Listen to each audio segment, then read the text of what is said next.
Salut à tous! Aujourd'hui, un tuto sur le light painting. Eh ouais! À vos lumières, prêts, déclenchez!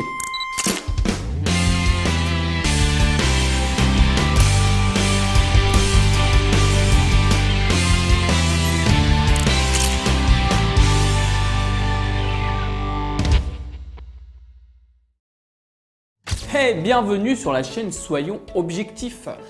Pour info, il s'agit d'une chaîne qui se veut participative et collaborative en partenariat avec le magazine Digital Photo.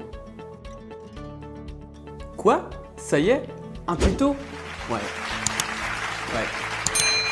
Confinement oblige, j'ai chamboulé mon planning vidéo. En effet, nous devions voir les modes ouverture et vitesse en premier, mais ce n'est pas possible. Enfin, du moins, pas dans les conditions que j'espère. Donc, je pars sur un tuto simple, cool et ludique. J'ai nommé le light painting. Et j'espère que vous répondrez nombreux à déposer votre meilleure photo dans cette discipline sur le groupe Facebook de la chaîne Partage Soyons Objectifs. Allez, c'est parti!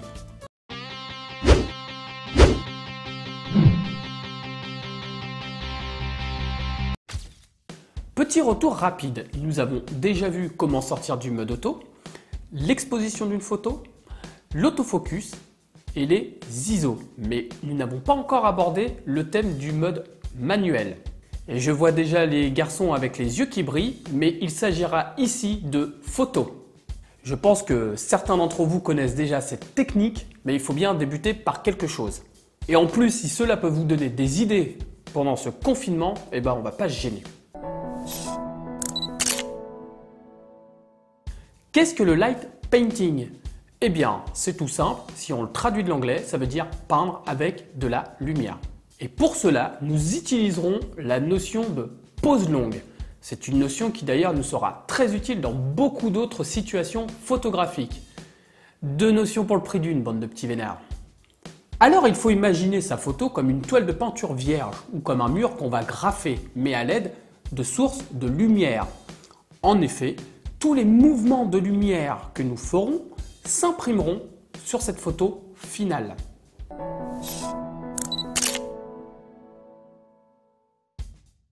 Un trépied ou un support qui permettra que l'appareil soit stable, une télécommande filaire ou un déclencheur radio, Wi-Fi ou infrarouge qui évitera le flou de bouger lorsqu'on appuie sur le déclencheur de l'appareil. Dans le pire des cas, en lieu et place d'une télécommande, le retardateur sera très utile. Il nous faudra également une ou plusieurs sources de lumière et un sujet que l'on voudra le plus stable possible. Et pensez également à avoir bien chargé votre batterie. Enfin, il vous faudra un appareil photo équipé au minimum du mode vitesse, dans l'idéal le mode manuel et surtout du mode bulb. Quoi? Le mode bulb? Alors si vous vous posez la question, ça va être un tuto drôlement intéressant.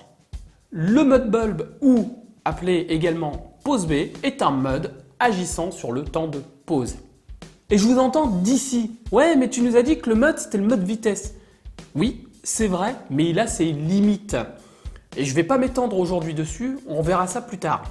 Le mode bulb agit lui aussi sur le temps de pause, mais sans pour autant déterminer à l'avance quel sera ce temps nécessaire.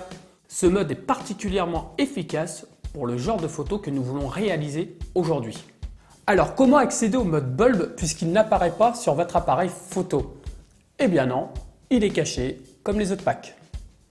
Pour le débusquer, mettez votre appareil en mode manuel, puis à l'aide de la molette, augmentez le temps de pause.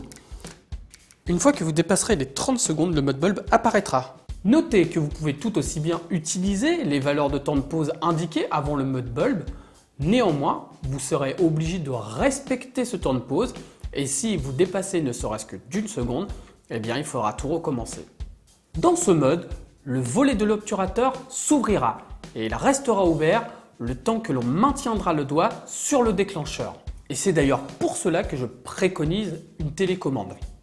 En effet, certaines télécommandes sont pourvues d'un bloqueur de déclencheur, ce qui va nous permettre de ne pas avoir le doigt bloqué pendant toute la durée de la prise de la photo. Pour la technique, comme je vous l'ai déjà dit, il vaut mieux opter pour un sujet des plus stables. Dans mon exemple, ce sera la petite bouteille de parfum. Et vous allez régler votre appareil avec une petite ouverture, comme par exemple f11 jusqu'à f22. Cela aura pour effet d'obtenir une grande zone de netteté. Alors que vous bénéficiez encore de la lumière, faites la mise au point sur le sujet que vous voulez photographier en appuyant juste à mi-course et n'y touchez plus. Passez le sélecteur de votre boîtier ou de l'objectif en mode manuel. Tant qu'on y est, on mutera également la stabilisation si l'objectif en est pourvu. Enfin, on passera les ISO à leur valeur nominale, donc la plus basse. Elle est souvent de 100 ISO.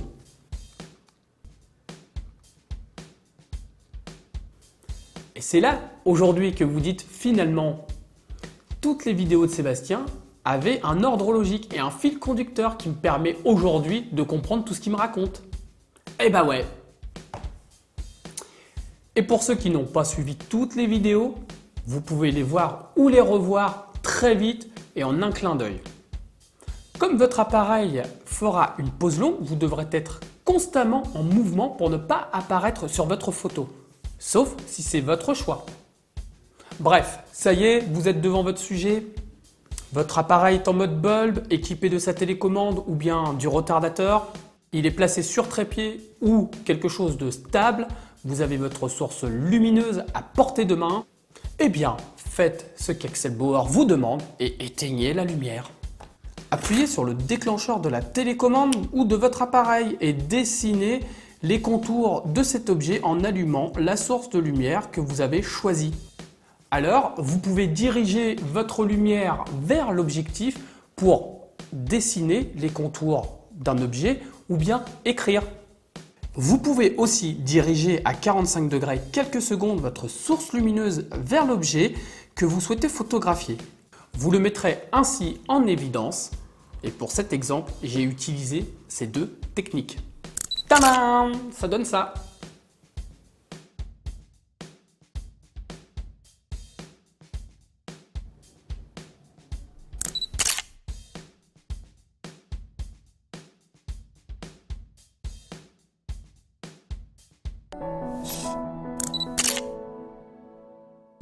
Voici quelques astuces. Vous l'aurez compris, plus il fera sombre et plus vous aurez de temps pour peindre. Je vous conseille également l'utilisation d'un fond sombre. Si vous êtes plusieurs, le peintre peut être vêtu de noir et porter des gants noirs afin de se faire plus discret. Si votre photo est trop claire, vous pouvez encore fermer votre diaphragme, voire le fermer jusqu'à son maximum pour gagner encore un peu de temps de pause. A contrario, si le temps de pause est bien défini et que votre photo est un peu trop sombre, vous pouvez toujours augmenter un petit peu les ISO. Mais je vous déconseille d'aller au-delà de 400 ISO afin d'éviter le bruit. Alors ce mode nécessite beaucoup de pratique. Oui, je sais, encore. Vous ferez plusieurs essais et ajusterez votre temps de pause en adéquation avec la photo finale souhaitée. Vous pouvez utiliser un écran de téléphone, une tablette et d'autres sources lumineuses telles qu'un panneau LED, torche, paille de fer et pour les Jedi, leur sabre laser. C'est possible. On essaiera de faire en sorte de remplir le cadre de notre image avec une lumière harmonieuse. Finalement, vous aurez compris que toutes les sources de lumière peuvent être utilisées et que seule votre imagination sera votre limite. Vous pouvez même en utiliser plusieurs et faire participer les enfants. Idée confinement gratuite. Dernière chose, l'utilisation du format RAW sera grandement utile, surtout pour changer la balance des blancs en post-production. Je ferai une vidéo consacrée au format RAW. Allez va, un petit dernier. N'oubliez pas d'éteindre votre source lumineuse entre chaque mouvement. Voilà, c'est fini. Vous trouverez d'excellents articles sur le light painting dans les magazines de Digital Photo ou le numéro 42 de Photographie Facile. Si vous avez d'autres conseils, n'hésitez pas à nous en faire bénéficier dans un commentaire sous cette vidéo. Et je suis sûr que vous en avez beaucoup. Si cette vidéo vous a plu, n'hésitez pas à cliquer sur le petit pouce bleu. Cela aide concrètement la chaîne dans son référencement. Je vous en remercie par avance. Pour ceux qui n'ont pas franchi le pas, abonnez-vous et activez la petite cloche pour être alerté des vidéos à venir. Enfin, parlez de cette chaîne à vos proches, à vos amis, à tous ceux que vous connaissez et qui aiment la photo et sur votre Facebook. Et je serais vraiment ravi que vous déposiez vos meilleures photos de light painting sur le groupe Facebook Partage Soyons Objectifs en indiquant si cette vidéo vous a été utile.